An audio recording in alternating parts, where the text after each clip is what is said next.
Okay, so what are we into today at the lake?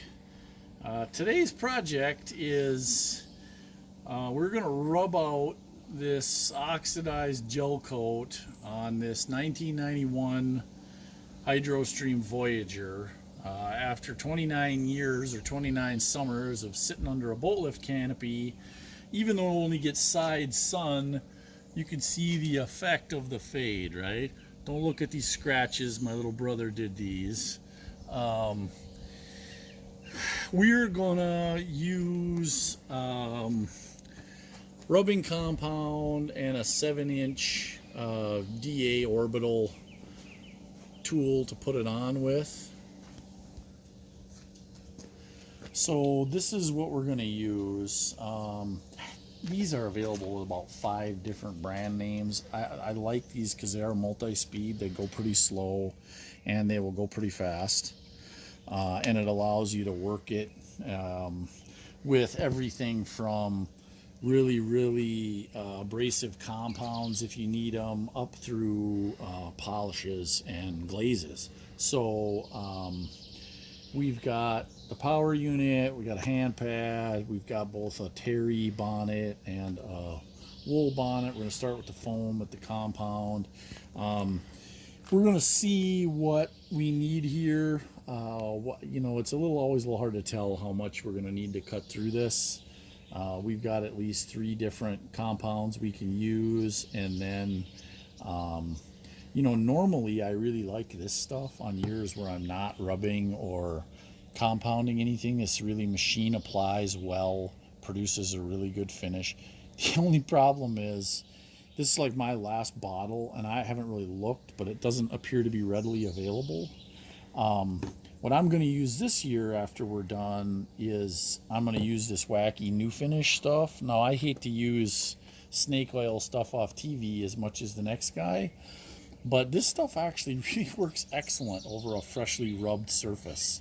I think it has to do with, when you rub out a surface like we're going to, you are by definition producing a surface that's completely clean of all other waxes and sealants. And that's where this crazy new finish stuff really shines. So we're going to put on the liquid with the tool on the vast majority of it, and then I got a tub of the paste to put on by hand in places where we can't machine apply it. So now that we've got all the hardware off the boat, we're going to rub it out, and then we'll come back and let you see what it looks like after we're done with the initial cutting process before we put any other glaze or wax or sealant on it.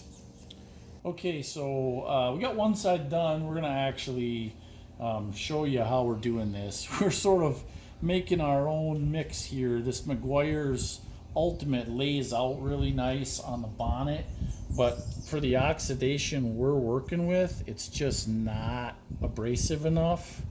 And so what we're doing is we're doing the very high tech. We're laying on a bunch of this Ultimate, and then I'm adding some of Meguiar's wrong one. Sorry, stand by. Wrong container.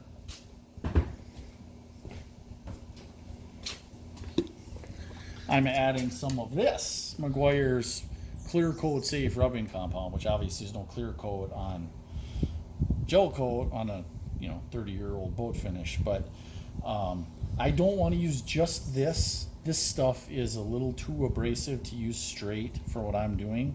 So I am using a mix. I'm using the Ultimate, the really fine stuff, to sort of wet out my bonnet so that I've got enough compound so the thing will run good. But I'm really relying on the abrasive from the other rubbing compound to do the work for me. So if I had the whole 3M system of all 9 bottles of rubbing compound, there is an intermediate that I'd be using, but as a consumer, that stuff is sort of cost prohibitive to buy. Okay, so I'm using about 4,000 RPM. I'm moving in nice straight lines to start with. I'm trying to overlap plenty, and initially here what I'm really trying to do is just tackle the worst of the oxide. And so doesn't take, if you've got the right abrasive, it does not take a lot to do the job.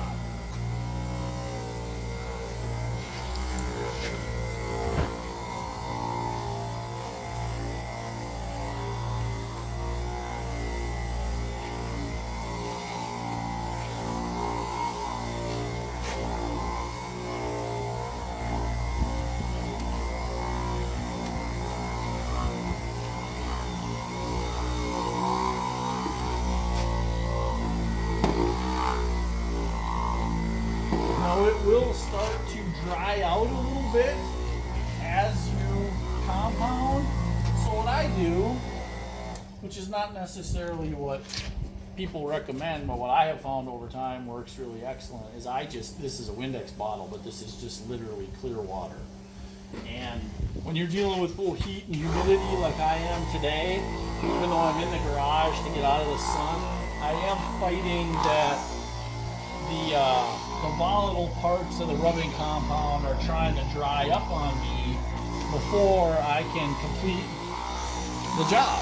So that's why I am cheating and using a little water. And I've never seen any ill effect from doing that. I've been scolded and had people tell me that that's going to result in the end of the world as we know it. But I just haven't seen it, and so I'm continuing to do it. So I'm gonna finish this up, and then we're gonna come back and I'm gonna show you what this looks like when we're done. Okay, so we finished the rub out on this Hydrostream. We kind of got to the point where we really couldn't rub anymore.